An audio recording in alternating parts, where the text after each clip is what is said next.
Greetings to all of God's beautiful and wonderful people. Hey, this is Brother Al.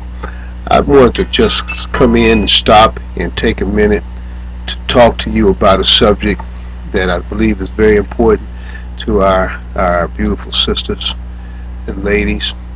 It's a topic that I've named Mothering versus Helping Your Man.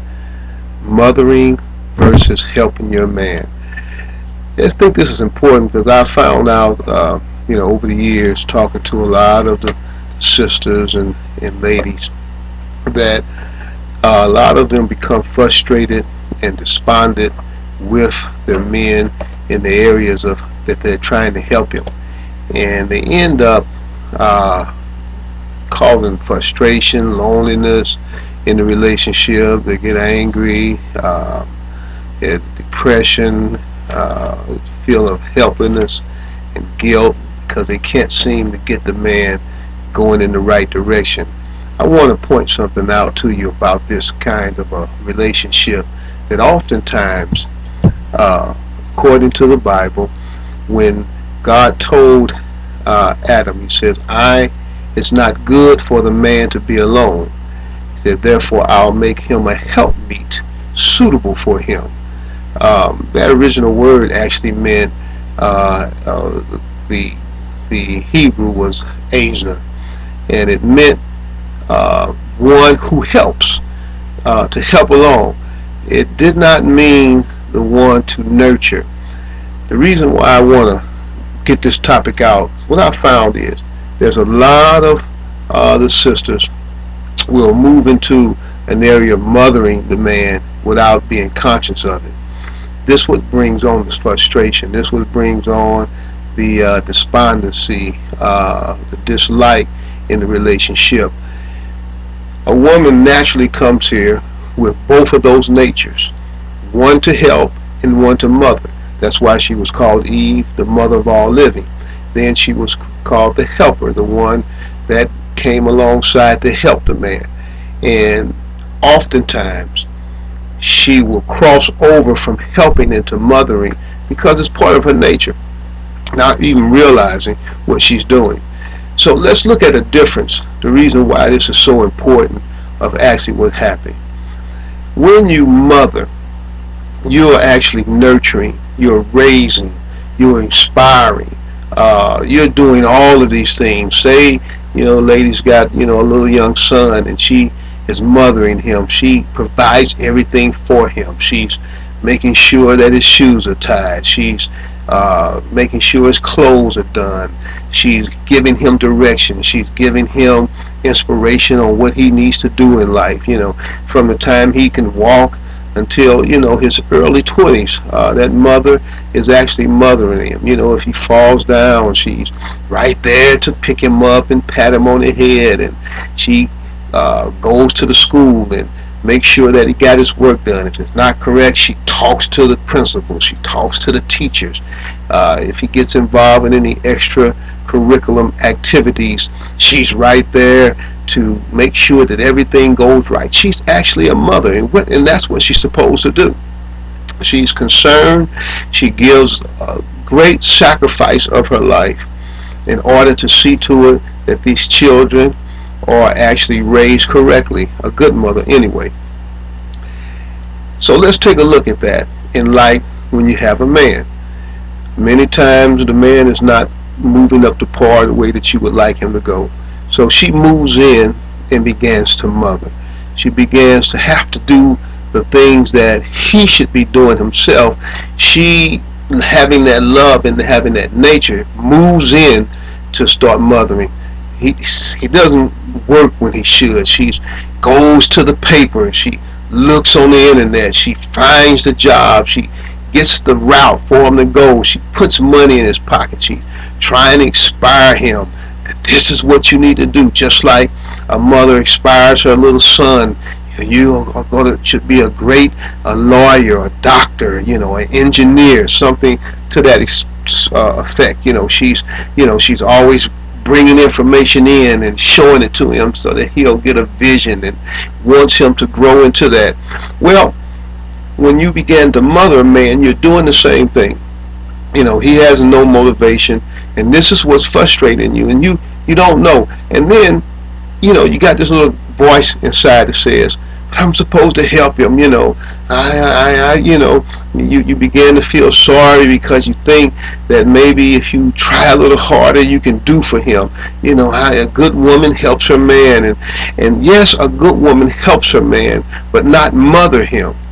So, with this little explanation I gave you that you're helping him, you go to the job market and you talk to someone down there and says, well, my husband or my boyfriend doesn't have a job, and would you mind, calling him in? Then you run back home to the husband or the boyfriend and tell him, I've done this for you.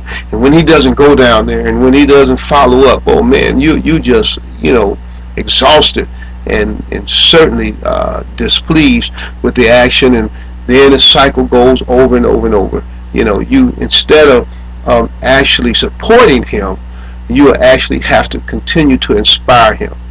And that's what a mother does, and that's not what you want to do in a relationship with your man.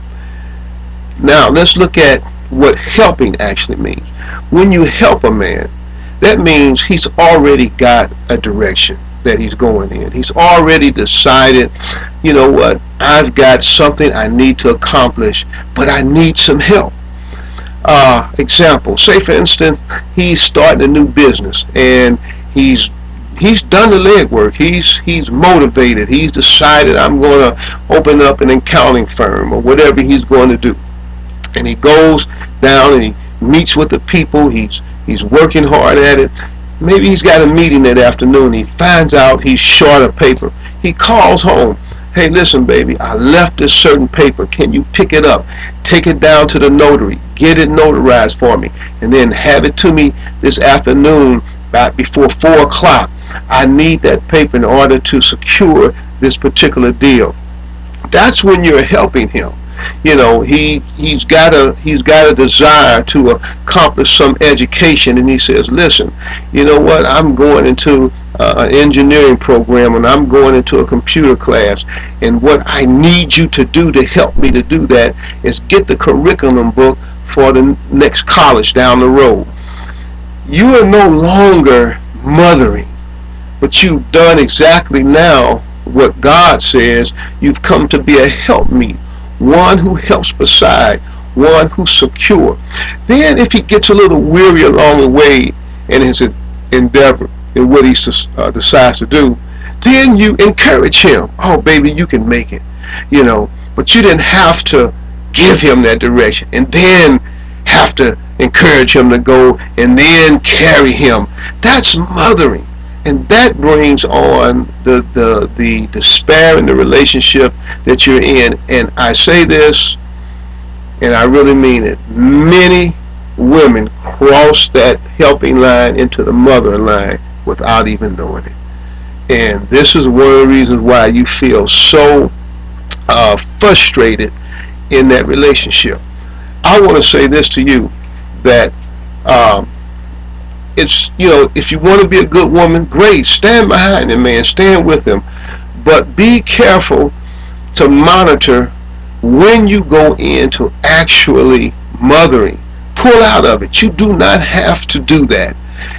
Inside of every man, my sister, is a compass that God gave him in order for him to be purposeful, to have a purpose in this earth, just like he did Adam. Before she came on the scene, God had given Adam his assignment.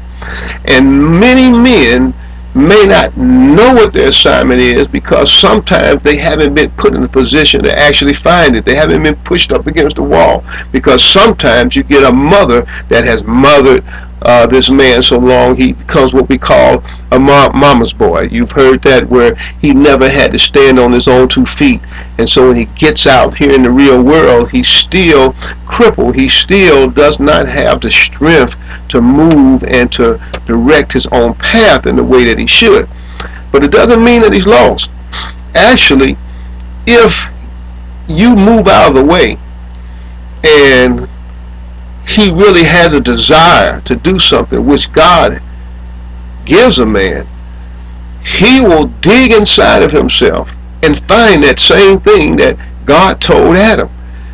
You are supposed to keep and prune and take care of the garden where all the gold and the silver and everything was there in that location. Adam was rich. He had abundance of everything. And so when his wife came, he was already able to provide, but he also had a job. He was to till that ground. He was to till and make sure that the garden and things that God had given him was still in good shape.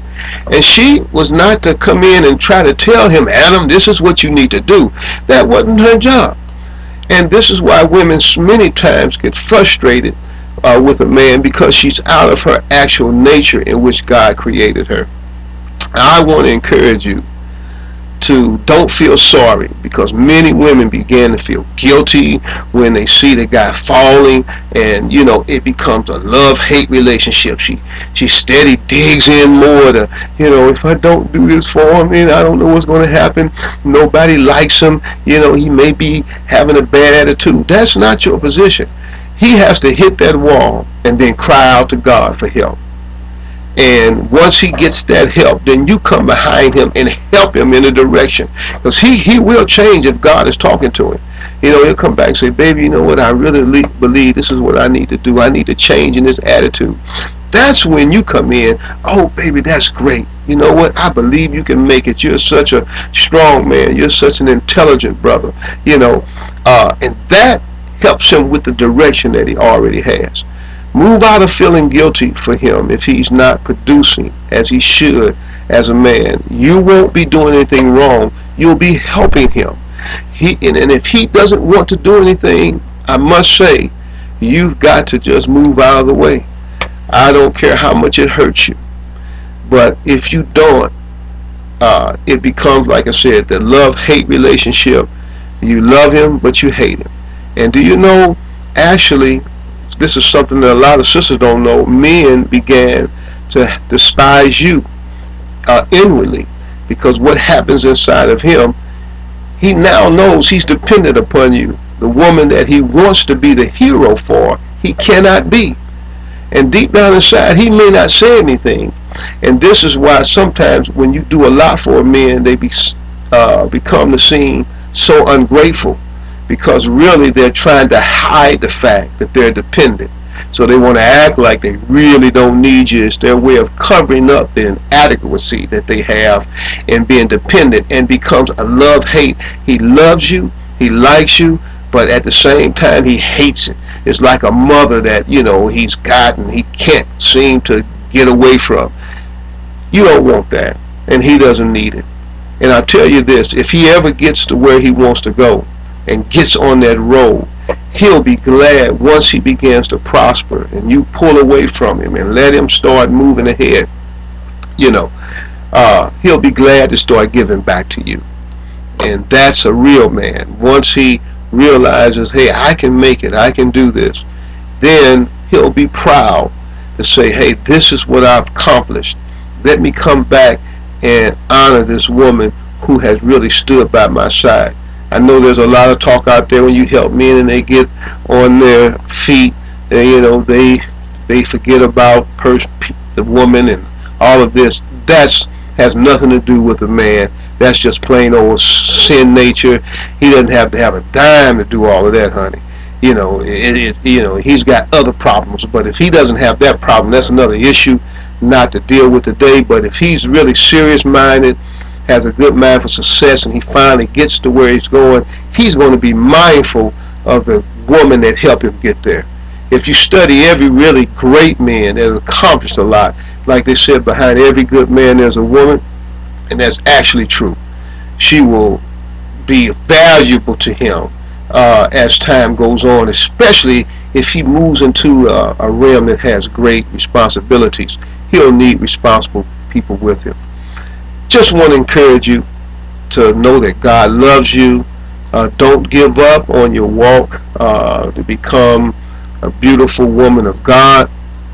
And they always said, just because you don't see the bus coming, it does not mean is not on its way. Hey, this is Brother Al, and I just want you to know that you're able and God is willing. Until the next time, God bless you, and remember the difference between mothering and helping your man.